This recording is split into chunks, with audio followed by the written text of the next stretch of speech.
আদিৰূপিণী ঈশ্বৰৰ ঢকায় ব্যক্ত ভৈলা মহামায়া সৃষ্টিৰ ইচ্ছায়। যেতিয়া প্ৰকৃতি দেৱী উৎপন্ন হ'ল তেতিয়া ঈশ্বৰৰ কটাক্ষে দেৱী ভৈলা গৰ্ভৱতী, প্ৰকৃতিৰ পুত্ৰ ভৈলা মহত উৎপত্তি। তেতিয়া সেই প্ৰকৃতি দেৱী গৰ্ভৰ পৰা মহত্তত্ব আৰু মহত্তত্বৰ পৰা তিনিটি তত্ত্ব সৃষ্টি হৈছিল। সাত্বিক অহংকাৰৰ পৰা 14 জন দেৱতা, ৰাজসিক অহংকাৰৰ পৰা পঞ্চ কৰ্মেন্দ্ৰিয়, পঞ্চ জ্ঞানেন্দ্ৰিয়, মন সম একাদশ ইন্দ্ৰিয়, তামসিক অহংকাৰৰ পৰা পঞ্চ তন্মাত্ৰ, শব্দ স্পৰ্শ ৰূপ ৰস গন্ধ আৰু পঞ্চ মহাভূত, পৃথিৱী জল অগ্নি বায়ু আৰু আকাশ, এই তত্ত্বসমূহ সৃষ্টি হ'ল। আৰু এই 14 জন দেৱতাই অধিষ্ঠান ক'ত লাভ কৰিলে? যেতিয়া পোনপ্ৰথম ঈশ্বৰে প্ৰজা সৃষ্টিৰ বাবে ব্ৰহ্মাদেৱক স্বজন কৰিলে আৰু ব্ৰহ্মাদেৱক ক'লে যে তুমি প্ৰজা সৃষ্টি কৰা। তেতিয়া মায়াই যেতিয়া 14 ভুৱন নিৰ্মাণ কৰিলে তাৰ অধিপতি কাক পাতিলে? ব্ৰহ্মাক। আৰু ব্ৰহ্মাই তেতিয়া প্ৰজা সৃষ্টি কৰিলে পোনপ্ৰথমতেই সৃষ্টি কৰিলে কাক? পঞ্চপৰ বা অবিদ্যাক, তম মোহ মহামোহ তামিশ্ৰ আৰু অন্ধতামিশ্ৰ। তাৰ পাছতে তেওঁৰ পৰা উৎপন্ন হ'ল 4 জন সিদ্ধৰ, সনক সনন্দ সনাতন আৰু সনত কুমাৰ।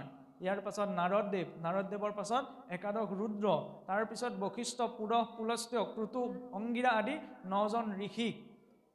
সেই ঋষিসকলক ক'লে যে তোমালোকে প্ৰজা সৃষ্টি কৰা, কিন্তু ব্ৰহ্মাদেৱৰ প্ৰজা সৃষ্টি সম্ভৱ নহৈছে, কাৰণ তেতিয়ালৈকে তেওঁ স্ত্ৰী তত্ত্বটোক প্ৰকাশ কৰাই নাছিল। আৰু ইয়াৰ পিছত সংকল্প কৰি ব্ৰহ্মাদেৱে নিজৰ সু অংশৰ পৰা স্বয়ম্ভুৱ মনু আৰু বাওঁ অংশৰ পৰা দেৱী শতৰূপাক উৎপন্ন কৰিলে। সেই স্বয়ম্ভুৱ মনুৰ বংশই সমস্ত ত্ৰিভুৱনত বিস্তাৰ হ'ল। আমাক মনুষ্য বুলি কিয় কোৱা হয়? মনু উৎপন্নাতি মনুষ্য, মনুৰ সন্তানসকলক মনুষ্য বুলি কোৱা হয়।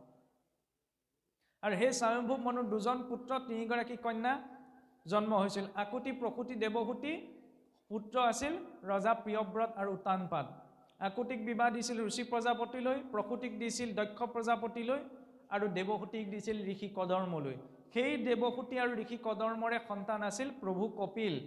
সেই কপিল চৰিতৰ জৰিয়তে 3য় স্কন্ধ সম্পূৰ্ণ হয়। এতিয়া ইয়াৰ পাছতে প্ৰসংগ আহে 4ৰ্থ স্কন্ধ, সম্পূৰ্ণ 31টি অধ্যায়। পোনপ্ৰথমতে আহে মনুবংশ কথন। মনুবংশ কথনত প্ৰকাশ পায় যিয়ে শিৱদক্ষৰ বিৰোধ। দক্ষ প্ৰজাপতি এজন শ্ৰেষ্ঠ বৈষ্ণৱ আছিল, কিন্তু তেওঁ মহাদেৱৰ ঈশ্বৰত্ব স্বীকাৰ কৰা নাছিল। সেইকাৰণে কি গতি হৈছিল আমি সকলোৱে জানো। সেইবাবে বৈষ্ণৱ মাৰ্গত এইটো দৰ্শন পূৰ্বৰে পৰা আছে যে যত গুণ নাম শিৱ বিষ্ণুৰ, আকৌ ভিন্ন বুদ্ধি কৰে যি নৰ, নামৰ জানা শিৱ অপৰাধী, পৰে নৰকত দৈৱে নবাধি। শিৱ বিষ্ণুৰ মাজত কোনো ভেদ নাই। শিৱায় বিষ্ণুৰূপায় বিষ্ণৱে শিৱৰূপিণী, অনাদি জগত ঈশায় নমো হৰি হৰাত্মনে। কিন্তু তাৰ অৰ্থ এইটো নহয় যে মহাদেৱ আৰু বিষ্ণুৰ মাজত কোনো পাৰ্থক্য নাই, সেই বুলি বোলে ভাঙৰ চিলিম টানি থাকিব। কাৰণ যিজন বৈষ্ণৱ নাম যথাসম্ভৱ, বৈষ্ণৱসকলৰ ক্ষেত্ৰত প্ৰধান যি নিত্য নিৰন্তৰ ভগৱান স্মৰণত বহি আছে, সেই মহাদেৱে সংসাৰৰ এই দুটকীয়া নিচাটো নকৰে। কোনোবাই আজিকালি ক'ব পাৰে যে এই কথাটো বিতৰ্কিতও হ'ব পাৰে, মোৰ ককা দেউতাইচোন ভাঙৰ সকাম খাই গোটেই জীৱন পাৰ কৰিলে, আকৌ আপুনি কি কথা ক'বলৈ আহিছে? গতিকে কোনোবাই ভাং খাইছে নাখাইছে তাত আমাৰ ক'বলগীয়া নাই, কিন্তু মহাদেৱৰ ডিঙিত এই বস্তুটো ওলমাই দিয়াটো অশুদ্ধ, যিটো শাস্ত্ৰও প্ৰকাশ কৰা নাই। শিৱ পুৰাণৰো এটা পাদত মহাদেৱে ভাং খায় বুলি যিহেতু কোনো উল্লেখ নাই। আৰু আমি যদি চাওঁ, যদি মহাদেৱৰ প্ৰসাদ বুলি ভাং কোনোবাই গ্ৰহণ কৰিছে, তেতিয়া কেতিয়াও দেউতাকে পুতেকক এইটো ক'ব নোৱাৰে যে মহাদেৱৰ প্ৰসাদ ভাং, গতিকে তয়ো খা, কাৰণ তেওঁ জানে যে এইটো নিচাযুক্ত দ্ৰব্য। এইবিলাক অনাৰ্যমূলৰ পৰম্পৰা, গতিকে অন্তত এইটো চিন্তা কৰিব লাগে। সেইবাবে দক্ষই আচলতে গ্ৰহণ কৰা নাছিল। কিন্তু পাছত শিৱ বিষ্ণুৰ অভিভূততাৰ জৰিয়তে এইটো প্ৰকাশ কৰাই দিলে। চাওকচোন, মহাদেৱৰ ক্ষেত্ৰত যদি আমি চাওঁ, বিষ্ণুৰ যি সহস্ৰ নাম আছে, সহস্ৰ নাম পোনপ্ৰথমতে কোনে কৈছিল? মহাদেৱে পাৰ্বতীক। আদিজামল, ভাগৱতৰ আদিৰূপ শাস্ত্ৰ বুলি কওঁ, আদিজামলৰ আদিবক্তা কোন আছিল? মহাদেৱে পাৰ্বতীক কৈছিল। মহাভাৰত পোনপ্ৰথমতে কোনে কৈছিল? মহাদেৱে পাৰ্বতী। গতিকে সেই মহাদেৱে বাৰু ভাং খাই পেলাই বহি থাকিবনে? যাক বিহে একো প্ৰভাৱ পেলাব নোৱাৰিলে, তেওঁ বাৰু ভাঙৰ নিচাত আসক্ত হ'বনে? এনেকুৱা গীত কিছুমানো আছে বোলে ভাং খাই পগলা হলাহে মহাদেৱ। এইবিলাক আচলতে আমাৰ বৈষ্ণৱ মাৰ্গত গ্ৰহণীয় বস্তু নহয়। বিতৰ্ক হ'ব পাৰে, কোনো ডাঙৰ কথা নহয়, কিন্তু যিটো সত্য সেইটো সত্যই। আমি নিজৰ ইষ্টসকলক নিচাযুক্ত দ্ৰব্যৰ সৈতে যুক্ত কৰি নিন্দাৰ পাত্ৰ কৰিব নোৱাৰোঁ। মহাদেৱৰ পৰিয়ালটোলৈ চাওকচোন, সেইটো ভাং খোৱা পৰিয়ালৰ লক্ষণ নে? ডিঙিতে আছে সৰ্প, পুত্ৰৰ বাহন নিগনি নে, নিজৰ বাহন নন্দী। চাবলৈ গ'লে আমি সহজ অৰ্থত যদি কওঁ গৰু, পত্নীৰ বাহন সোণ নন্দী সিংহ। সিংহ আৰু গৰু, সাপ আৰু নিগনি ক'ৰবাত মিল দেখিছেনে? একেটা পৰিয়ালতেতো আছে। সেইটো হৈছে বৈষ্ণৱৰ পৰিয়াল, য'ত বিপৰীত গুণযুক্ত জীৱও একে গুণযুক্ত হৈ থাকিবলৈ বাধ্য, বিৰোধিতা য'ত নাই। সেয়া হৈছে মহাদেৱৰ আদৰ্শ। আমি অষ্টম স্কন্ধৰ প্ৰসংগলৈ, অষ্টম স্কন্ধত পোনপ্ৰথমতে আহিছে গজেন্দ্ৰ উপাখ্যান। গজেন্দ্ৰ পূৰ্বজন্মত কোন আছিল? মহাৰাজ ইন্দ্ৰদ্যুম্ন, বিষ্ণুৰ এজন নৈষ্ঠিক ভক্ত। ইমান বিষ্ণুৰ চৰণত তেওঁৰ বিৰাগ ভক্তি উপজিল যে তেওঁ ঘৰ বাৰী সকলো এৰি থৈ এখন নিৰ্জন বনত এটা কুটিৰ পাতি তাতে ভগৱান বিষ্ণুক নিত্য নিৰন্তৰ উপাসনা কৰি আছিল। আৰু এদিন ভগৱন্তক চিন্তা কৰি বহি থাকোঁতে কি হৈছিল? সেই ইন্দ্ৰদ্যুম্নৰ আশ্ৰমলৈ আগমন ঘটিছিল মহৰ্ষি অগস্ত্য। মহৰ্ষি অগস্ত্য হৈ উপস্থিত হৈ যেতিয়া ৰজা ইন্দ্ৰদ্যুম্নক মাত লগালে, ৰজা ইন্দ্ৰদ্যুম্ন ইমান নিমগ্নভাৱে ঈশ্বৰ চিন্তাত আছে যে অগস্ত্যৰ উপস্থিতিৰ কথা গমেই নাপালে। তেতিয়া অগস্ত্যই ভাবিলে যে এইজন ৰজাইচোন একদম হাতীৰ দৰে গপত একদম তপ আচৰণ কৰিছ বুলি অহংকাৰত বহি আছে, মই ইমানবাৰ মাতিছোঁ, এওঁ মোক মাত এষাৰ দিয়া নাই, যা বোলে তই ইমান অহংকাৰত বহি আছ, হাতীয়ে হৈ জন্ম ল, কৰগে যা। আৰু সেই অগস্ত্যৰ অভিশাপক্ৰমে মহাৰাজ ইন্দ্ৰদ্যুম্নই গজশৰীৰ লাভ কৰিছিল। এইখিনিতে মনতে শংকা এটা আহে, এই যি ইন্দ্ৰদ্যুম্নই সকলো ঘৰ পৰিবাৰ ৰাজ্য সকলো এৰি পেলাই ভগৱানক উপাসনা কৰিবলৈ জংঘললৈ গৈছিল, তেতিয়াহ'লে ভক্তি কৰি লাভটো কি হ'ল?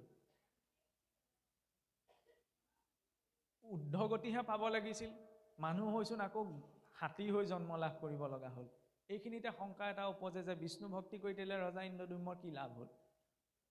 ইয়াতে এটা দৰ্শন যুক্ত হয়, যেতিয়া আমি জীৱনত ভক্তি আচৰণ কৰোঁ, ভক্তি অলপ আচৰণ কৰিলোঁ ভক্তজন কেতিয়াও কিবা কাৰণত অধোগতি লাভ কৰিলেও কিন্তু কেতিয়াও পতিত নহয়। অধোগতি লাভ কৰা পতিত দুটা বেলেগ অৰ্থব্যঞ্জক বা ইয়াৰ অৰ্থযুক্ত শব্দ। অধোগতি, মহাৰাজ ইন্দ্ৰদ্যুম্নই অধোগতি লাভ কৰিছে, মনুষ্য হৈছিল, মনুষ্য শৰীৰৰ পৰা পুনৰ পশু শৰীৰলৈ, ষষ্ঠী শৰীৰলৈ আহিছে, কিন্তু তাৰ পতিত হোৱা নাই। কেনেকৈ পতিত হোৱা নাই চাওকচোন। আৰু তাত্ত্বিক ৰূপত যদি আমি চাওঁ, গজেন্দ্ৰই হৈছে মদমত্ত মনৰূপী, মনটোৱেই হৈছে গজেন্দ্ৰ। সেইকাৰণে চাওকচোন, আসনৰ খুৰাটোত কোন আছে? তলত আধাৰ শক্তি বা ধৈৰ্য বা ধাৰণ শক্তিৰ ৰূপত কাছ, কাছৰ ৰূপত কোন আছে? মদমত্ত মনটো, মনৰূপী ষষ্ঠী, আৰু সেই ষষ্ঠীক নিয়ন্ত্ৰণ কৰিবলৈ নামৰূপী সিংহ, হয়নে? মদমত্ত মনটোক নিয়ন্ত্ৰণ কৰা একমাত্ৰ নীতি সংযমে মনটোক নোৱাৰি। আৰু নীতি সংযমতো কেইদিনত থাকিব? দুদিনমান নীতি নিয়ম থাকিব, মই এসপ্তাহ পালন কৰিলোঁ, দুদিনমান থাকিলোঁ, তাৰ পৰাই এদিন খালে, এদিন গ'লে একো নহয়, সেইবুলি আকৌ একে ধাৰলৈ গুচি আহিব। মই আজি এমাহ দিন মাছ মাংস খাই নাই থকা, আকৌ মনটোৱে কয় এদিন খালে একো নহয়, সেইটো চিন্তা মনটোলৈকে আহে। গতিকে সেই মনটোক বেলেগ নীতি নিয়মে বদ্ধ কৰাটো সম্ভৱ নহয়, ঋষিমুনিসকলেও নোৱাৰিছিল, মানুহে কেনেকৈ পাৰিব? তাক নিয়ন্ত্ৰণ কৰা একমাত্ৰ মাধ্যম নাম। মনলৈ ঢেৰ চিন্তা আছে, ডাঙৰ ডাঙৰকৈ ভগৱানৰ নাম লৈ দিয়কচোন, সেইখিনি সময়তে সেই চিন্তাটো নাইকিয়া হৈ যাব। ঈশ্বৰৰ স্বৰূপটো যেতিয়া সন্মুখলৈ ভাহি উঠিব, তেতিয়া কোনে বেয়া শব্দ ক'ব পাৰিব? কোনে বেয়া বস্তু মুখলৈ নিব পাৰিব? মনটোৱে ক'ব এদিনহে খা, কিন্তু তেওঁ নোৱাৰে যেতিয়া ঈশ্বৰৰ প্ৰতিচ্ছবিটো সন্মুখত ভাহি উঠিব। এতিয়া গজেন্দ্ৰৰ ৰূপত ইন্দ্ৰদ্যুম্নৰ জন্ম হৈছে, সেই মদমত্ত মনটোক নিয়ন্ত্ৰণ কৰিবলৈ তেতিয়াহ'লে আমাক কি লাগে? নাম। আৰু গজেন্দ্ৰৰ ভৰিত কোনে ধৰিছে? মায়াৰূপী গ্ৰাহে আমাৰ সকলোকে ধৰি আছে। এতিয়া আমি পদুম ফুল ছিঙি ঈশ্বৰক চিন্তা কৰোঁ নকৰোঁ, সেইটো আমাৰ ওপৰত নিৰ্ভৰ কৰে। গজেন্দ্ৰ ত্ৰিকুটৰ মধ্যে, ত্ৰিকুট বোলে তিনিটি শৃংগযুক্ত পৰ্বতৰ মাজেহে গজেন্দ্ৰৰ বিহাৰৰ স্থান বুলি কিয় কোৱা হৈছে? এইটো চাক্ষুষ মন্বন্তৰ ঘটনা। আমি ইয়াত আছোঁ এতিয়া বৈৱস্বত মন্বন্তৰ, সপ্তম মনু বৈৱস্বতৰ শাসনকালত। তেতিয়া কি হৈছিল? ত্ৰিকুট, শতৰজতম এই তিনিটি শৃংগই হৈছে ত্ৰিকুট। গতিকে এই তিনিটি গুণৰ মাজতে আমি জীৱ আছে। সেইকাৰণেতো আমাৰ নামঘৰ চালখন চাবচোন, কাছ পিঠিয়াকে তিনিটি তৰপত চোৱা হয়, শতৰজতম তিনিটি গুণে তিনিটি তৰপ। আমাৰ তিনি বস্ত্ৰ কিয় আছে? তমোগুণৰ ধুতিখন, যদিও সম্পূৰ্ণ সাজযোৰেই সাত্বিক, কিন্তু গুণভিত্তিক ৰূপত তমোগুণৰ ধুতি, সত্যগুণৰ চাদৰখন, ৰজোগুণৰ গামোচাখন। আৰু যেতিয়া যজ্ঞোপৱিত থাকে তেতিয়াহ'লে এখন বস্ত্ৰ নোলোৱাকৈও তেওঁ কৰ্ম কৰিব, কাৰণ যজ্ঞোপৱিততো তিনি গুণ সন্নিৱিষ্ট থাকে। নামঘৰলৈ সোমাই আহিলে চাওকচোন, আমাৰ সাধাৰণ আৰ্হি নামঘৰ সময়ত 5টি 10টি খুটাই থাকে। বহল কৰিবলৈ 10টা হৈছে 12টা হৈছে, এইটো বেলেগ কথা। কিয় থাকে? 5টি 10টি খুটা। এই দশ ইন্দ্ৰিয়, পঞ্চ কৰ্মেন্দ্ৰিয়, পঞ্চ জ্ঞানেন্দ্ৰিয় ৰূপী এই 10টি খুটাৰে এই হৃদয়ৰূপী নামগৃহক ধৰি ৰাখিছে। দুফালে দুখন বাৰান্দাই হৈছে প্ৰকৃতিৰ আৱৰণ, সন্মুখত মণিকূট গৃহ, ঈশ্বৰৰ স্থান।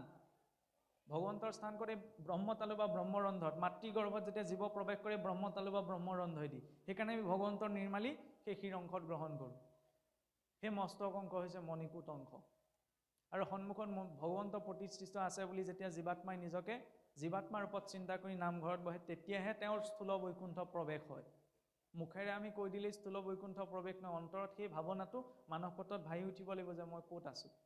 নহ'লে আপোনাৰ ইটা বালিৰে বনোৱা সুন্দৰ এটি নামঘৰত আছোঁ আৰু। আন্তৰিক ভাৱনাটো উৎপন্ন হ'ব লাগিব, তাৰ জৰিয়তেহে ঈশ্বৰৰ সৈতে সেই ভাৱটো যুক্ত হয়। যাই হওক, এতিয়া সেই গজেন্দ্ৰই যেতিয়া বিহাৰ কৰি কৰি এদিন থাকোঁতে কি হৈছিল কাহিনীটোতো সকলোৱে জানো,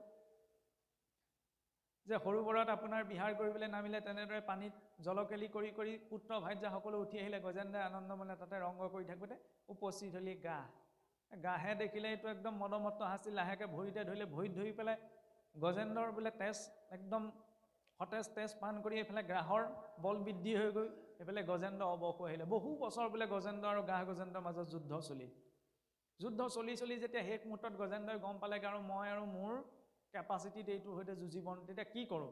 তেতিয়া ঘপককৈ গজেন্দ্ৰৰ মনত পৰিল ভগৱন্তলৈ। কিয় মনত পৰিল? গজেন্দ্ৰৰ পূৰ্বকৃত্য পুণ্য আছিল। গজেন্দ্ৰই যে স্তুতি কৰিছিল 38 শ্লোকত ভগৱন্তক বোলে স্তুতি কৰিছিল।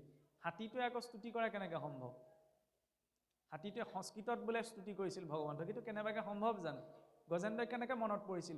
পূৰ্বত যিটো স্তুতিৰে সদায় ৰজা ইন্দ্ৰদ্যুম্নই ভগৱন্ত বিষ্ণুক অৰ্চনা কৰিছিল, সেই স্তুতিটো সেই প্ৰাণ সংকটৰ বেলা গজেন্দ্ৰৰ মনলৈ আহিছিল। সেইখিনিতে প্ৰকাশ